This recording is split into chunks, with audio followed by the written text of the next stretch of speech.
Assalamualaikum warahmatullahi wabarakatuh. Sebelum saya memulai presentasi saya, izinkan saya terlebih dahulu memperkenalkan diri. Nama saya Ina Yulianti, biasa dipanggil Ina. Saya berasal dari UT UPBJJ Jakarta, program studi sastra Inggris bidang minat penerjemahan dengan NIM 0532278817. Pada kesempatan ini, saya ingin mempresentasikan hasil penelitian saya yang berjudul Analisis Penggunaan Bahasa Gaul di Kalangan Remaja untuk memenuhi tugas tutorial online 3. Penelitian ini saya lakukan karena saya merasa bahasa gaul merupakan fenomena yang sangat dekat dengan kehidupan kita sehari-hari, terutama di kalangan remaja dan media sosial. Jika kita perhatikan, bahasa gaul merupakan variasi bahasa yang berkembang sangat cepat di kalangan remaja. Hampir setiap hari muncul istilah baru dari media sosial seperti TikTok atau Instagram yang kemudian digunakan umumnya oleh remaja dalam percakapan sehari-hari. Berdasarkan fenomena ini, saya melihat bahwa selain berfungsi sebagai alat komunikasi, bahasa gaul juga merupakan cara remaja mengekspresikan diri mereka dan menunjukkan identitas kelompoknya.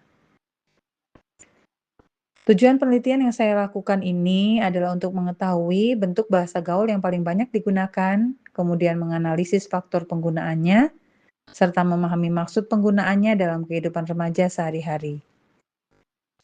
Sedangkan manfaatnya, saya harap penelitian ini akan dapat memberikan gambaran nyata tentang bagaimana bahasa berkembang di era digital saat ini, khususnya di kalangan remaja. Selain itu, saya ingin penelitian ini dapat membantu kita memahami bahwa bahasa bukan sesuatu yang baku, namun bahasa akan selalu berubah mengikuti perkembangan zaman. Dalam penelitian ini, saya menggunakan 4 teori sebagai dasar analisis saya.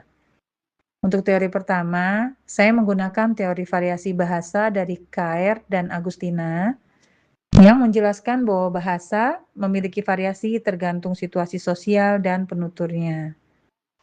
Kemudian untuk yang kedua, saya menggunakan teori semantic shift atau pergeseran makna yang menjelaskan bahwa makna kata dapat berubah ketika digunakan dalam situasi sosial tertentu. Selanjutnya, yang ketiga adalah teori bahasa gaul sebagai identitas sosial yang menunjukkan bahwa bahasa digunakan untuk membangun kedekatan dan identitas dalam kelompok. Dan yang terakhir, teori keempat adalah teori dari Sadewo dan kawan-kawan yang menjelaskan bahwa media sosial dan lingkungan pergaulan memiliki pengaruh besar terhadap cara remaja berbahasa. Pada penelitian ini, saya menggunakan pendekatan deskriptif kualitatif dengan dukungan data kuantitatif sederhana. Data utama yang saya gunakan adalah 35 kata atau frasa bahasa gaul yang saya peroleh dari media sosial dan percakapan sehari-hari.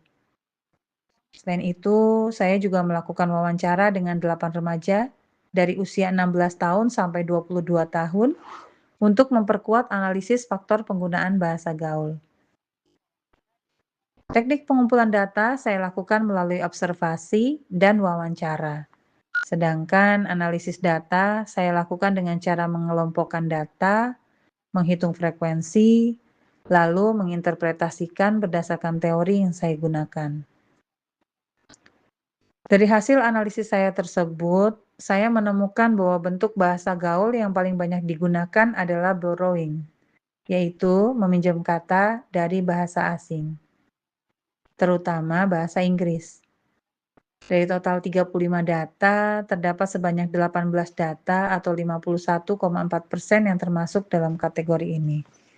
Beberapa contohnya di antara lain adalah kata toxic, healing, relate, insecure, ghosting, burnout, dan red flag. Sehingga ini menunjukkan bahwa pengaruh bahasa Inggris dalam bahasa gaul remaja saat ini sangat kuat dan tidak bisa dipisahkan dari perkembangan zaman.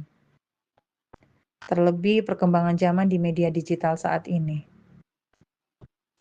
Jika kita perhatikan lebih dalam, dominasi borrowing ini menunjukkan adanya proses adaptasi bahasa oleh remaja sebagai akibat pengaruh bahasa asing.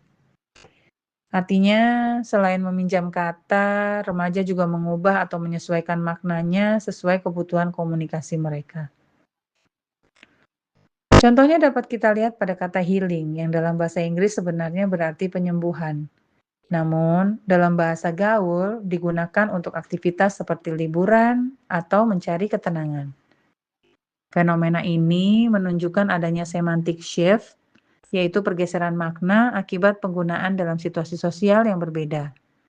Dengan demikian, bahasa gaul dapat dilihat sebagai bentuk kreativitas linguistik karena pengaruh luar. Lebih lanjut, berdasarkan hasil wawancara yang saya lakukan, saya menemukan beberapa faktor yang mempengaruhi penggunaan bahasa gaul. Sebagian besar responden saya mengatakan bahwa bahasa gaul membuat komunikasi terasa lebih santai dan tidak kaku. Selain itu, banyak juga responden yang mengaku terpengaruh oleh media sosial, terutama TikTok, serta kebiasaan teman sebaya dalam pergaulan sehari-hari.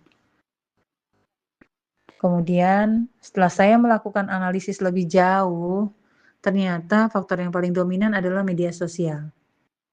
Media sosial tidak hanya menjadi tempat berkomunikasi, namun juga menjadi ruang penyebaran bahasa baru yang sangat cepat. Ketika sebuah istilah menjadi viral, misalnya dari TikTok, istilah tersebut dalam waktu singkat langsung digunakan oleh banyak remaja. Selain itu, pengaruh teman sebaya juga sangat berpengaruh dalam penyebaran bahasa gaul ini. Karena remaja cenderung menyesuaikan bahasa mereka agar diterima dalam kelompok sosialnya. Menurut saya ini sekaligus menunjukkan bahwa bahasa gaul berfungsi sebagai identitas sosial sesuai dengan teori yang saya gunakan dalam penelitian ini. Dari segi penggunaan, bahasa gaul menjadi bahasa yang paling banyak digunakan dalam komunikasi online. Karena saya menemukan sebanyak 22 data yang digunakan dalam komunikasi online, sedangkan 11 data digunakan baik secara online dan offline dan hanya 2 data yang dominan offline. Contoh kata-kata yang digunakan di media sosial seperti ghosting, red flag, healing, dan flexing. Sedangkan dalam percakapan langsung, kata yang sering saya dengar digunakan adalah seperti mager, gabut, anjir, dan gas. Dari hasil penelitian ini, terlihat bahwa media online menjadi ruang utama perkembangan bahasa gaul. Dan ini karena komunikasi digital menuntut bahasa yang cepat, singkat, dan ekspresif. Namun, yang menarik adalah beberapa istilah yang pada awalnya hanya digunakan di media sosial, kini sudah masuk ke percakapan sehari-hari.